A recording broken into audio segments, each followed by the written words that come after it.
Bismillahirrahmanirrahim. Assalamualaikum warahmatullahi wabarakatuh. Apa kabar hari ini anak-anak? Semoga semuanya tetap dalam keadaan sehat dan selalu semangat dalam menuntut ilmu. Pada pertemuan sebelumnya kita sudah membahas tentang ruang dan interaksi antar ruang. Pada pertemuan hari ini kita akan membahas tentang letak dan luas Indonesia. Ada yang masih ingat dengan letak astronomis dan letak geografis Indonesia? Kalau lupa, mari kita mengingat kembali. Sebelum melanjutkan, mari kita saksikan video berikut ini. Tayangan di atas menunjukkan gambaran letak astronomis Indonesia yang terletak antara 6 derajat lintang utara sampai 11 derajat lintang selatan. Keunggulan letak tersebut adalah Indonesia beriklim tropis dengan ciri-ciri panas sepanjang tahun. Sehingga aktivitas pertanian dan ekonomi lainnya dapat berlangsung sepanjang tahun. Di samping itu, curah hujannya tinggi sehingga sangat baik untuk kegiatan pertanian.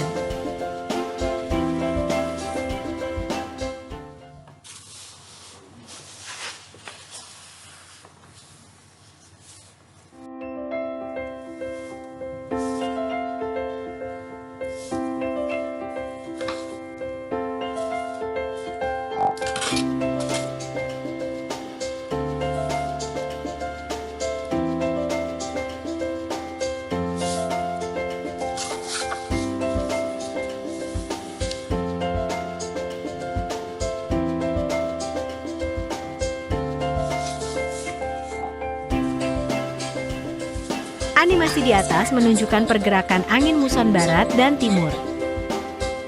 Gerakan angin pertama menunjukkan terjadinya angin muson barat, yaitu angin yang berasal dari Asia menuju Australia. Terjadi pada bulan Oktober sampai Maret.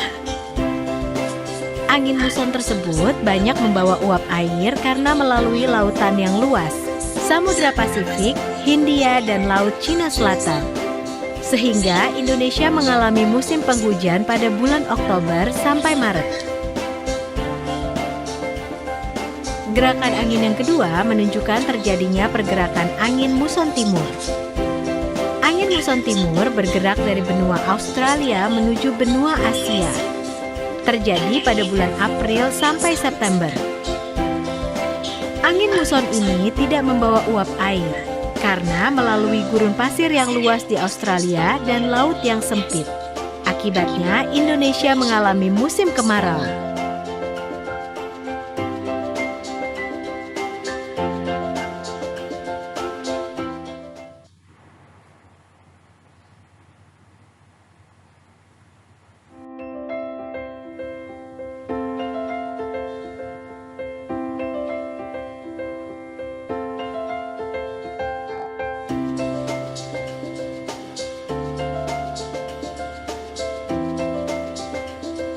Secara geostrategis, letak Indonesia berada di antara dua benua, yaitu benua Asia dan benua Australia, dan di antara dua samudra, yaitu Samudra Hindia dan Samudra Pasifik. Letak Indonesia tersebut memiliki posisi strategis. Lalu, mengapa letak tersebut dikatakan geostrategis? Lokasi di antara dua benua dan dua samudra menyebabkan Indonesia berada di persimpangan lalu lintas internasional, yaitu lalu lintas dari benua Asia menuju ke benua Australia atau sebaliknya, dan lalu lintas pelayaran dari Samudra Pasifik menuju benua Asia dan sebaliknya.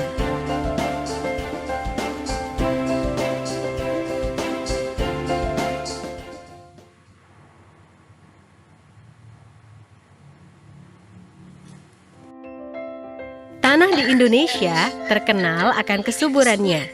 Salah satunya disebabkan oleh Indonesia berada di daerah vulkanis. Indonesia memiliki banyak gunung berapi yang letusannya setiap saat dapat menyuburkan tanah. Mengapa gunung berapi dapat menyuburkan tanah? Letusan gunung berapi menyemburkan abu yang mengandung mineral primer yang berisi unsur hara yang sangat dibutuhkan tanaman.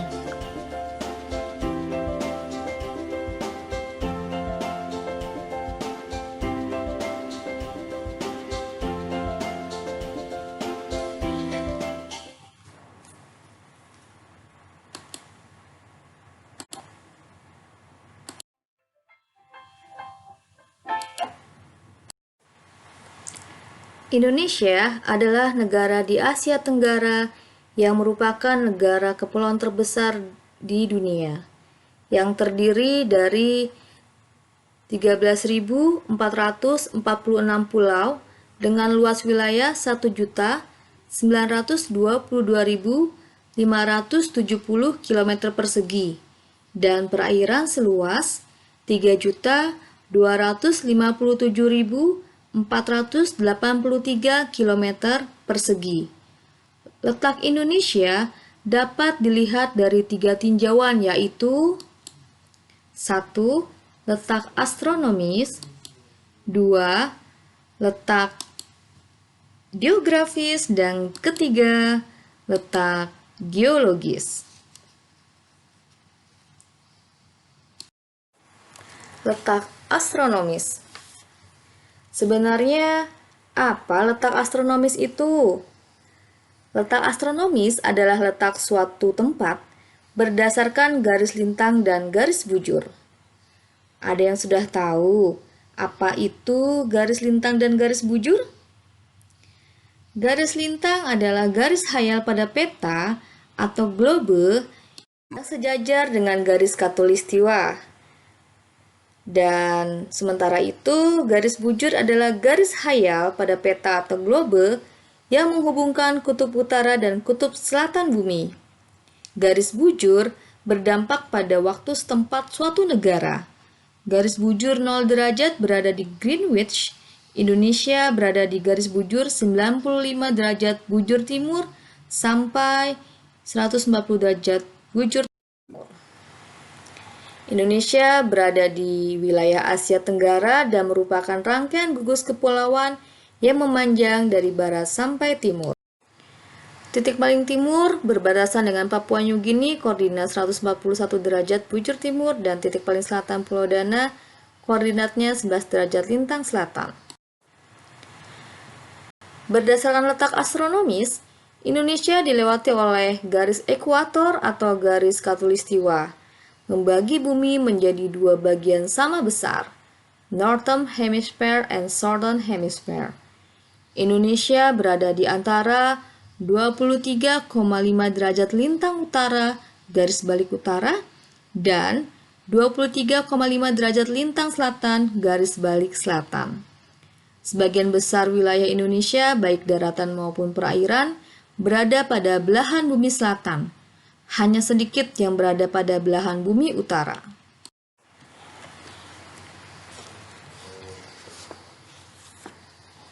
Pengaruh letak astronomis Indonesia. Berdasarkan garis lintang 6 derajat lintang utara sampai 11 derajat lintang selatan, Indonesia berada di wilayah dengan iklim tropis yang memiliki ciri-ciri sebagai berikut. Curah hujan tinggi, terdapat hutan hujan tropis yang luas, sinar matahari sepanjang tahun, kelembaban udara yang tinggi.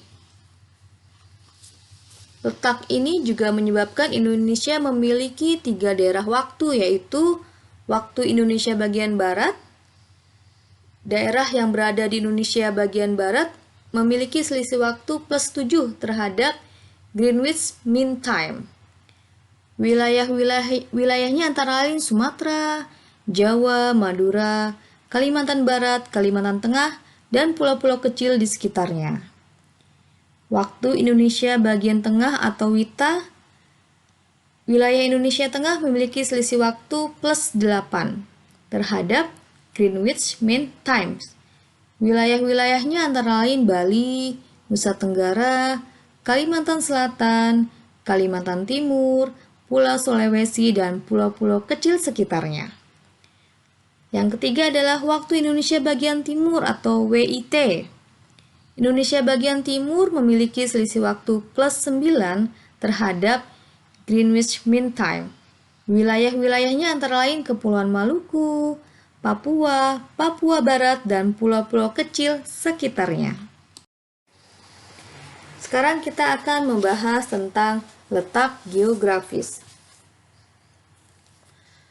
Letak geografis adalah letak suatu wilayah ditinjau dari kenyataannya di muka bumi. Letak tersebut berkaitan dengan posisi relatif suatu wilayah terhadap wilayah lain di sekitarnya. Letak geografis dipengaruhi letak astronomis. Mari kita perhatikan gambar berikut ini. Dari peta tersebut terlihat bahwa secara geografis Indonesia berada di antara dua benua, yaitu benua Asia dan benua Australia, serta berada di antara dua samudra, Samudra Hindia dan Samudra Pasifik. Dengan demikian, Indonesia berada di posisi silang dunia atau World Cross Position. Pada posisi tersebut, Indonesia menjadi jalur lalu lintas dunia. Itulah sebabnya mengapa Indonesia dianggap mempunyai posisi yang sangat strategis di dunia.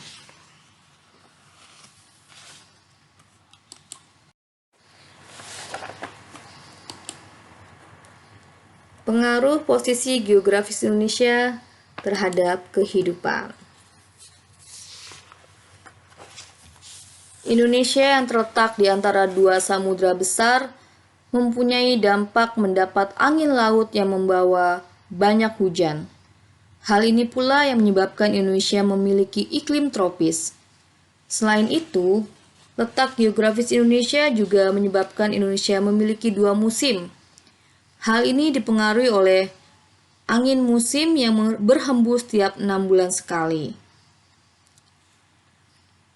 Selain memiliki iklim tropis, Indonesia memiliki keragaman budaya dalam bidang seni, bahasa, peradaban, dan agama.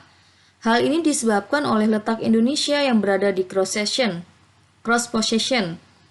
Maksud dari cross possession ini adalah Indonesia berada di antara persilangan dari dua benua dan dua samudra, yaitu benua Asia ke benua Australia dan Samudra Hindia ke Samudra Pasifik. Selain itu, Indonesia memiliki mitra dagang dengan negara-negara sekitar karena lokasi yang strategis dan kegiatan perdagangan pun meningkat. Letak geografis Indonesia memberikan pengaruh sebagai berikut. Indonesia dipengaruhi oleh angin muson, sehingga musim berganti tiap 6 bulan sekali. Indonesia berada pada pertemuan jalur pegunungan muda, akibatnya banyak gunung berapi, rawan gempa, dan kaya bahan tambang. Posisi di antara dua samudra dan dua benua menjadikan Indonesia sebagai jalur lalu lintas perdagangan internasional. Posisi di antara dua benua membuat Indonesia memiliki keanekaragaman flora dan fauna, serta keuntungan politisnya.